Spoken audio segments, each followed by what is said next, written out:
নমস্কার viewers, analysis আর্কেতে তোমাদের প্রত্যেককে স্বাগত জানাই। তো ভিউয়ার্স, রেলওয়ে গ্রুপ ডি ও এনটিপিসি এক্সাম নিয়ে এই মুহূর্তে একটি বড় আপডেট উঠে আসছে। তোমরা প্রত্যেকেই জানো যে গ্রুপ ডির ভ্যাকান্সি প্রায় 1,05,000 ছিল এবং এনটিপিসি প্রায় 35,000 ভ্যাকান্সি কিন্তু ছিল। তো রেলমন্ত্রী এই এক্সামের ভবিষ্যৎ নিয়ে কি বললেন সরাসরি সেটি শুনে নেব।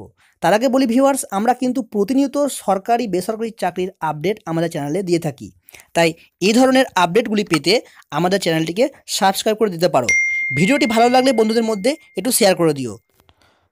তো চলো এখন দেখে নিই সেই আপডেটটি কি আছে। नहीं हुआ है, क्या 2024 तक होगा? जब एनटीपीसी में 20 गुना रिजल्ट कहा गया है तो 11 गुना क्यों दिया गया? एक ही विद्यार्थी का रिजल्ट 5 पोस्ट के लिए क्यों भरा गया? और तीसरा और आखिरी सवाल, 12वीं के पद के लिए 12वीं के बच्चों के साथ ग्रेजुएशन के बच्चों को उठाया गया, क्या दोनों का स्तर समान है? और नॉर्मलाइजेशन में 15-20 नंबर किस प्रक्रिया के तहत बढ़ाया घटाया जाता है? अगर आप छात्रों के सवाल जवाब दें सर, शायद उन्हें फायदा हो। आपने सारे प्रश्न पूछे हैं, सारे के सारे महत्वपूर्ण प्रश्न हैं। मैं इन सारे प्रश्नों को एक एक करके लेता हूं। सबसे पहले लेवल 1 में 2 स्टेज एग्जाम क्यों? 1,25,00,000 के आसपास स्टूडेंट्स ने अप्लाई किया है। इतनी बड़ी संख्या में देश भर में अगर रिक्रूटमेंट करना है तो आपको एक लेवल के एग्जाम से, सिंगल एग्जाम से करना बहुत मुश्किल है। फिर भी हम इसको री एग्जामिन करेंगे। इतनी बड़ी संख्या में 1,25,00,000 कैंडिडेट्स अगर हो तो कैसे उनको एक साथ सेम तरीके से same level of hardness of question की, ये सब करना अति डिफिकल्ट। आप सब इस प्रक्रिया से गुजर चुके हो, आप भी समझते होंगे। इसलिए इसके दो, एक प्रीलिम एग्जाम और उसके बाद में एक कंप्यूटर बेस्ड टेस्ट 2 इस तरह से करके किया गया। वो नोटिस में लिखा गया था कि अगर जरूरत पड़ी, अगर परिस्थिति हुई तो उसके 2 लेवल किए जाएंगे। पहला ये। दूसरा आपका प्रश्न कि 10+2 में ग्रेजुएट्स को कैसे अलाउ करें। देखिए, किसी भी एग्जाम में मिनिमम क्वालिफिकेशन का स्टैंडर्ड होता है, मैक्सिमम क्वालिफिकेशन का नहीं होता है कभी भी। ये कानूनन कॉन्स्टिट्यूशनल व्यवस्था में हम लोग काम कर रहे हैं। कॉन्स्टिट्यूशनल व्यवस्था के हिसाब से हम मिनिमम प्रिस्क्राइब कर सकते हैं, मैक्सिमम प्रिस्क्राइब नहीं कर सकते। तो 10+2 के लिए जो क्वालिफिकेशन वाला स्केल है उसमें अगर ग्रेजुएट बैठे तो उसको रोकने का हमें कोई अधिकार नहीं है, किसी को कोई अधिकार नहीं है। अगर कोई नया इसके बारे में कोई नया न्यायपालिका की तरफ से कोई चीज आती तो अलग बात है, लेकिन हमारे पास कोई अधिकार नहीं है इसका। दूसरा विषय था ये। तीसरा विषय आपने रखा समय का। देखिए, शुरू में इसके लिए जो इस एग्जाम को कंडक्ट करने के लिए एप्लीकेशंस आई, दोनों के दोनों एग्जाम्स में 1 करोड़ से ज्यादा एप्लीकेशंस आई। 1 करोड़ से एप्लीकेशन ज्यादा आई तो जो एग्जामिनेशन कंडक्ट करने के लिए एजेंसी हमको हायर करनी थी, उसको हायर करने में टाइम लगा, 6 महीने से ज्यादा लगा। नेचुरली इतनी बड़ी संख्या में अगर एग्जाम करना है देश में तो अपने आप में वो एक बहुत बड़ा challenge. It's a Himalayan task, it's a huge task, it's a very very big challenging task. तो एजेंसी को सेलेक्ट किया गया। सेलेक्ट करते करते कोरोना आ गया।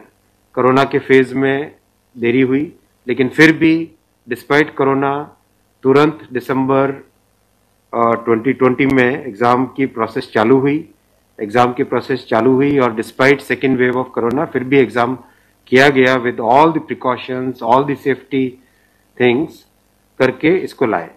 जो दूसरा वाला ग्रुप बी का एग्जाम है उसमें कैट में चले गए थे बच्चे, क्योंकि करीब 5 लाख के आसपास एप्लीकेशंस ऐसी थी जिसमें फोटोग्राफ प्रॉपरली मैच नहीं हो रहा था। तो नेचुरली अगर एप्लीकेशन में फोटोग्राफ मैच नहीं हो तो उसको आप एग्जाम में कैसे लोगे, तो वो विषय आया था। तो उस विषय के कारण लोग कैट में गए थे। एडमिनिस्ट्रेटिव ट्रिब्यूनल ने जैसे ही उसका समाधान किया, फैसला किया, उसके फैसले के तुरंत बाद में हम लोगों ने एग्जाम के प्रोसेस को आगे किया। कोई उसमें देरी नहीं की। और हमारा, देखिए, हमारी सरकार, प्रधानमंत्री श्री नरेंद्र मोदी जी का इंटेंट हमेशा है कि मैक्सिमाइज करना है रोजगार को।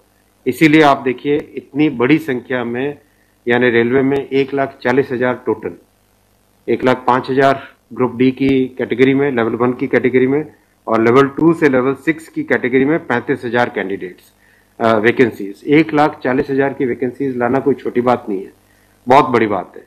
फिर आपको आपका चौथा पॉइंट आप देखिए, ज़्यादा से ज़्यादा कैंडिडेट्स को फर्स्ट स्टेज से सेकंड स्टेज में जाने का मौका मिले, इसके लिए 2015 तक हमेशा प्रिलिमिनरी एग्जाम जो होता था, फर्स्ट स्टेज होता था, उससे 10 गुना लिए जाते थे, केवल 10 गुना लिए जाते थे।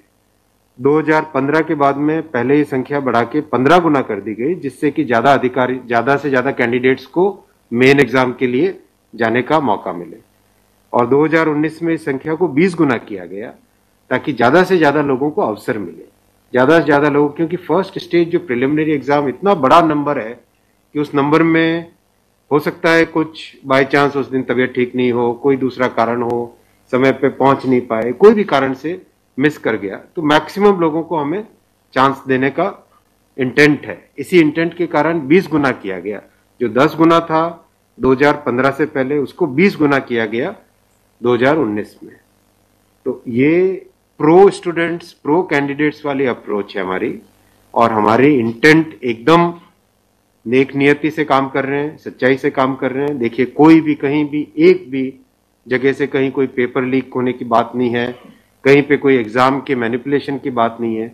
जो आज सिर्फ मुद्दा है, मुद्दा सिर्फ इतना है कि शॉर्टलिस्ट कैंडिडेट्स कितने किए जाए, यही मुद्दा है। इस मुद्दे को सॉल्व करेंगे, इसको भी हम बहुत सेंसिटिवली सॉल्व करेंगे। हमारे लिए छात्र हमारे साथी हैं, हमारे भाई हैं, हमारी बहनें जो एग्जाम दे रहे हैं, तो हमारे लिए बहुत इंपॉर्टेंट है, हम इसको बहुत सेंसिटिवली हैंडल करेंगे। तस्वीर और दिखाई पड़ी बच्चों को लाठीचार्ज, कल रात को आपने देखा, अगर तस्वीरें दिखाई हो हॉस्टल में घुस, मैं आपको इतना बताना चाहूंगा कि जो लोग किसी भी अपनी खुद की संपत्ति को अगर जलाते हैं, खुद की संपत्ति पे अगर अटैक करते हैं, उसको डिस्ट्रॉय करने की कोशिश करते हैं, तो उसमें जो प्रक्रिया पुलिस की होती है वो होनी, अगर हुई है, मेरी बात आप इसमें स्पष्ट रखिए कि मैं छात्रों को कह रहा हूं कि आपकी संपत्ति है, आप अपनी संपत्ति को जलाने के लिए क्यों बाहर निकले। और हम आपकी बात को शुरू से सुन रहे हैं। जिस दिन आपने पहले ये पॉइंट रखा, उसी दिन हमने तुरंत इसका, जैसे ही दूसरे दिन ही मेरे नज़र में आ गई थी बात ये, और दूसरे दिन मैंने तुरंत सारा ये टेबल मंगवाया कि आप मुझे एग्जैक्ट बताओ हर एक लेवल पे क्या वैकेंसी है। और हर एक लेवल पे एग्जैक्ट, जैसे लेवल 2 पे 5663, उसकी जगह 1,13,000, कितने गुने? 20 गुने। लेवल 3 पे 4,940, उसके अगेंस्ट कितने शॉर्टलिस्टेड? 98,833, 20 गुने। तो जो नोटिस के अंदर प्रक्रिया एग्जैक्टली उसके हिसाब से किया है, हर एक पे, level 2, level 3, level 4, level 5, level 6, हर एक पे एग्जैक्टली 20 टाइम्स किया गया है। इश्यू वो नहीं, इश्यू डुप्लीकेट नहीं, इश्यू यूनिक वाली बात आ गई। अब वो मुद्दा उनका है, क्योंकि इसलिए मुद्दा आ रहा है कि जिन लोगों ने तैयारी कर ली है, उनको लगता है कि हमें एक बार और चांस मिल जाए, इसीलिए हम इसको बहुत सेंसिटिवली हैंडल करेंगे।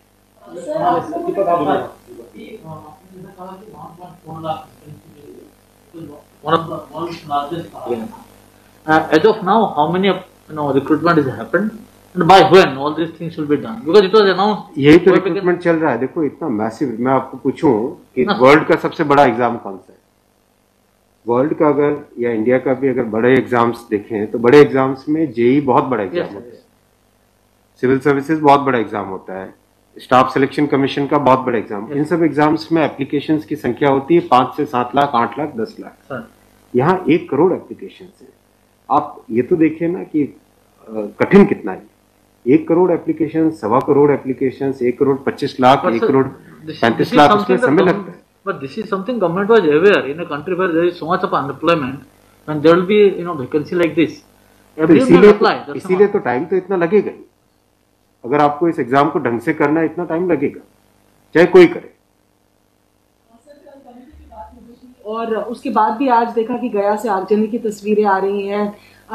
क्या ये कन्वे नहीं हो पा रहा है? कहाँ पर ये लैक ऑफ कम्युनिकेशन आपको लग रहा है, या मैटर पॉलिटिसाइज हो चुका है? नहीं, कुछ लोग इसका गलत फायदा उठा रहे हैं, और मैं उनसे भी निवेदन करूंगा कि छात्रों को भ्रमित न करें, कोई गलत इसका उपयोग न करें। ये छात्रों का मामला है, ये देश का मामला है, इसको हमें सेंसिटिवली हैंडल करना चाहिए, और इसमें हर तरीके से संवेदनशीलता के साथ इस मामले को लेना चाहिए। सर, कुछ छात्रों के ऊपर FIR भी दर्ज की है, कुछ पुलिस के स्टडी में भी अभी के समय में है, ऐसी खबरें आ रही हैं।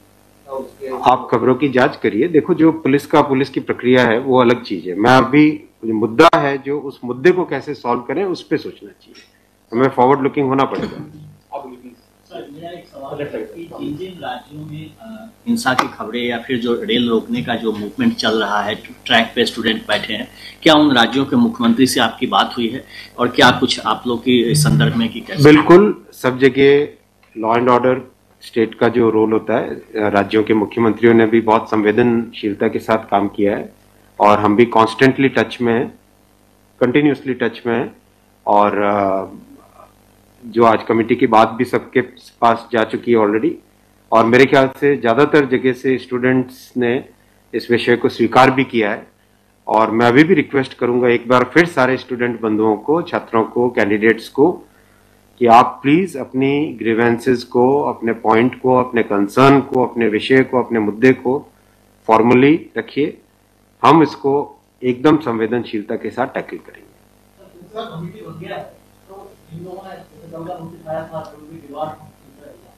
Will that also be considered because they did not know that this is going to happen? नहीं, देखो, कमिटी एक बहुत ही सीनियर ऑफिसर्स की है और ये कमेटी हर चीज को, जितने भी मुद्दे इसमें आएंगे, और हर एक मुद्दे को जल्दी से जल्दी, इसमें कमेटी का टाइम लिमिट भी दिया। कितना टाइम दिया हमने? टाइम लिमिट टोटल 4 मार्च तक। जो कमेटी की रिपोर्ट आने का क्या मतलब, जल्दी से जल्दी हमारा एम है कि इस मुद्दे को बिल्कुल भी डिले ना करके जल्दी से जल्दी सॉल्व करें। 16/2 तक सारे के सारे कैंडिडेट्स अपने कंसर्न सबमिट कर सकते हैं। 3 वीक्स टाइम दिया। I think that's a reasonable time. इससे ज़्यादा टाइम देने की ज़रूरत नहीं है। और कमिटी अपना सारे कंसर्न्स को एग्जामिन करके रिकमेंडेशंस देने का टाइम 4 मार्च दिया गया। तो कोशिश करेंगे उससे पहले अगर हो जाए, 4 मार्च से भी पहले अगर हो जाए।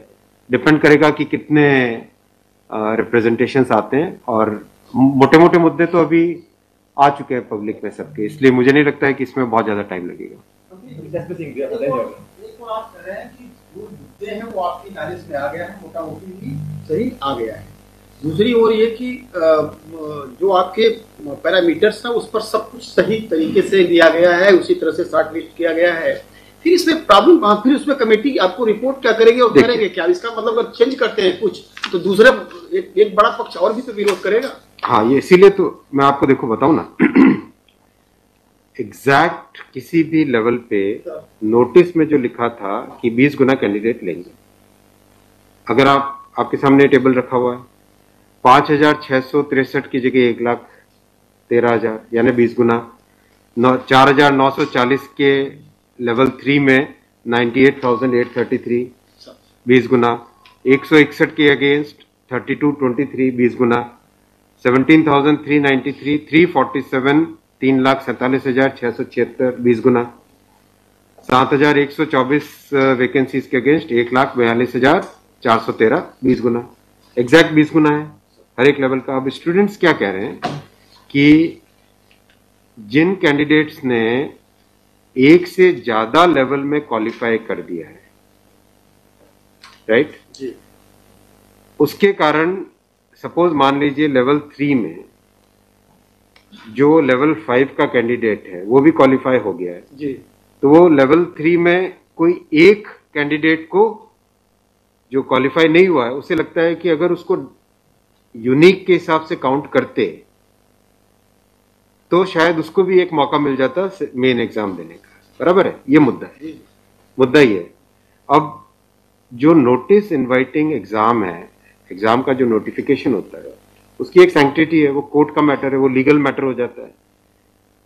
एग्जैक्टली उसके हिसाब से किया गया एग्जाम का, एग्जाम को उसी हिसाब से कंडक्ट किया गया, उसी हिसाब से शॉर्टलिस्टिंग की गई। अब जब ये मुद्दा आया है तो इस मुद्दे को सॉल्व करने के लिए कोई ना कोई तो तरीका निकालना पड़ेगा, राइट? तो आपका जो प्रश्न है, आपका प्रश्न वैलिड है कि क्यों है।